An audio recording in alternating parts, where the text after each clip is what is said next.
What is going on, everybody? How are you doing? I'm great. It's not so nice out today, so we're staying indoors, but last night was a good Champions League game, so you know what's coming. We got the highlights. We got to talk about it. But before we get started, we have a very special guest today, Mr. Conte. That's right, the former Juventus manager is here. So, Mr. Conte, if that is not how you pronounce his name, I understand. That's how I say it. Sorry. So, Mr. Conte, did you watch the game last night? How you feeling about that? I see. Not a man of a lot of words. So, Mr. Conte, another question. After seeing the result last night, how are you feeling about your disagreements about the transfer policy at Juventus, particularly the one big transfer they brought in last summer? Oh, before I forget, and the fact that Vidal is still at Juventus. I see. Once again, not a man of too much words. So, last question. You feel a little bit like an ass for your comments? I mean, even though they were politically correct, but they were silly. And your arguments and disagreements with management was completely proven invalid. So you feeling a little bit like an ass? A little bit? Bruh. For those of you who don't know, the manager for the last 3 years, not this year, but the past 3 years of Juventus was the former great midfielder Antonio Conte, and he led them to in his 3 years there. He led them to 3 straight Serie A titles, one of which was an unbeaten year where he never lost a game. Excuse me. Yeah, over the last summer, things developed.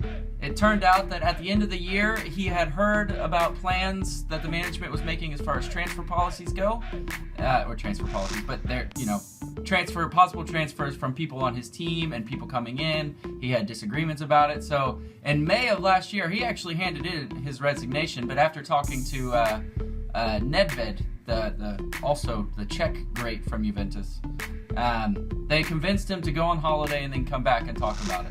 And then when he comes back, he's still upset, and he decides he wants to resign.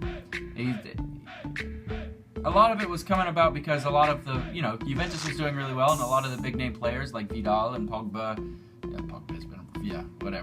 been in transfer talk since he first arrived there. But anyway, a lot of the really important players and the really big names at Juventus were in transfer talks, and there were serious talks about Vidal. And the players that they were bringing in just weren't, they weren't high-profile players. They were young players like Morata, who, by the way, turned out to be a steal, but we'll get back to that. He had transfer disagreements with these people, and so he decides to leave. He said, no, you guys don't have the ambition. Da-da-da-da-da. And so I had to do it because I feel like Juventus was in the right, and they proved it, and they're in the Champions League final. Hopefully you watched the game last night. It was very interesting. But yeah, they're in the final. So let's talk about the game. Let's move on. As far as the game goes, let's talk about the stats. I'm not going to pull it up on the screen. You can look it up yourselves, but I will say the stats out loud, okay? So let's check it out. As far as shots go, this is the most shocking stat, I believe, in all of the stats, right? As far as shots go, Juventus had 7 shots with 4 on target. So, roughly over 40% or over 50% shooting on the night. Pretty good, Real Madrid took 23 shots and only 5 were on target. Really? Okay. Let me put this in perspective for you. If you take all the transfer fees of the players that are on Real Madrid, okay? So the Bale, Ronaldo, Benzema, all of them. Take all the transfer fees, put them together. They have to be probably 10 times the amount of the Juventus transfer fees, right? From the starting 11. Unbelievable amount of money, which means that there should be results. And you're telling me that a team that is probably worth 500 million euros, every bit 500 million euros. You're telling me a team that is worth 500 million euros against a team that probably costs 100 million at most, can only get 5 shots on target out of 23.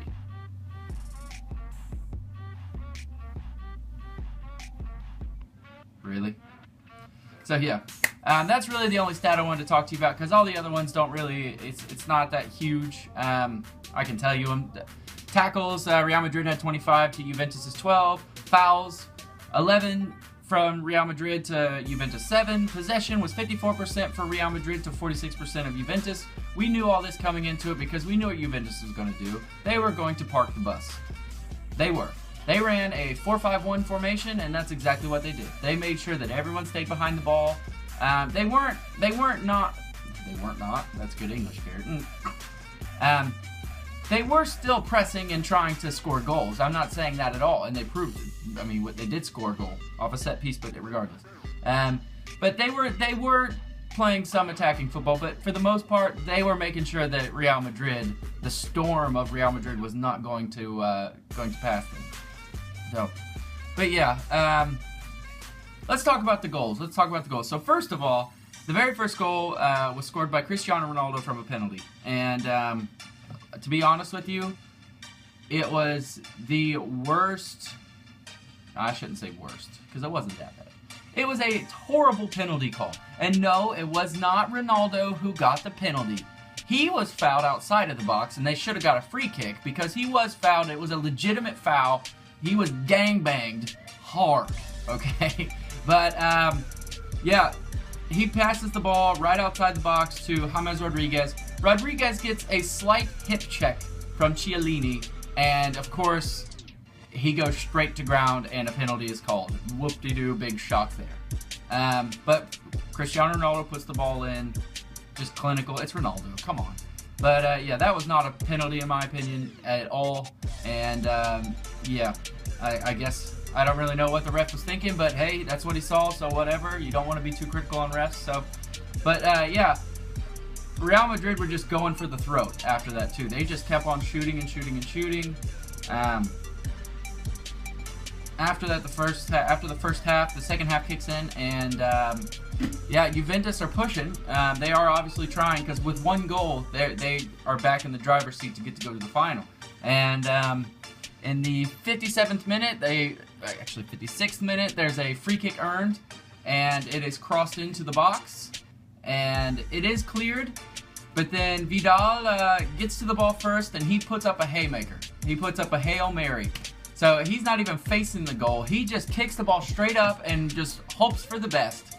And lo and behold, the man himself, who probably, not this year, but eventually will win the Ballon d'Or, Paul Pogba, gets his head on it. And not only does he get his head on it, he delivers an awesome pass straight to Morata. That's right. The former Real Madrid player, the young gun, who is actually really awesome. Pogba just gives him an awesome pass with his head. Morata controls it, shoots it, and he scores. I mean, it was an excellent goal. It was an all-around excellent effort, and they completely deserved that. It was too good, too good. And then, of course, after that, Real Madrid go full-out attack, and Bale misses 2 supremely excellent chances.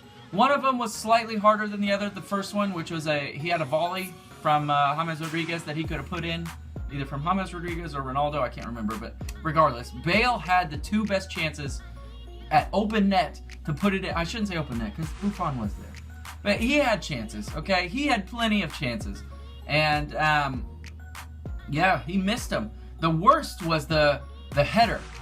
So, I know for a fact, James Rodriguez crosses the ball in from the left, and it looked like the same kind of cross from last year's Champions League in the final, when Bale put in the decisive winner. The second goal. And, second goal. But Bale had it with his head. He could have knocked it in with his noggin, and it was right there. And, I mean, he was literally 2 feet away from the damn thing. All he had to do was make sure that he contacted down. But he didn't, and the ball goes over the net. And, yeah, it was written in the stars that Juventus was meant to go to the Champions League final. And it's great. I've been saying it I think I've been saying it all along that Juventus was a team to look out for. I was a little worried when Conte left, and because he is a good manager. He just made a poor decision. But Allegri has proven that he is a good enough manager to keep it going, to get the machine running, and to keep it pushing on. And to see them in the Champions League final after 12 years is really great. What this means for Serie A is huge. Serie A has been taking a battering within the last few years, and they have dropped drastically in the rankings of leagues. And this is going to be really great for Serie A. And if they win, who knows what can happen. Maybe Serie A will get some money back into the league, and maybe it'll lead to something incredible. So, ladies and gentlemen, I have one more special guest for you, and it is none other than the Italian magician, the playmaker himself, Andreas Pirlo. Hey! So, Mr. Pirlo, you are about to be in your 4th Champions League final. How are you feeling right now? Okay, let's try this again. Mr. Pirlo, you are about to possibly win your 3rd Champions League. How do you feel right now? All right. Let's try it one more time. Mr. Pirlo, you could be among the very few people who have ever won a Champions League with 2 different clubs. How do you feel right now?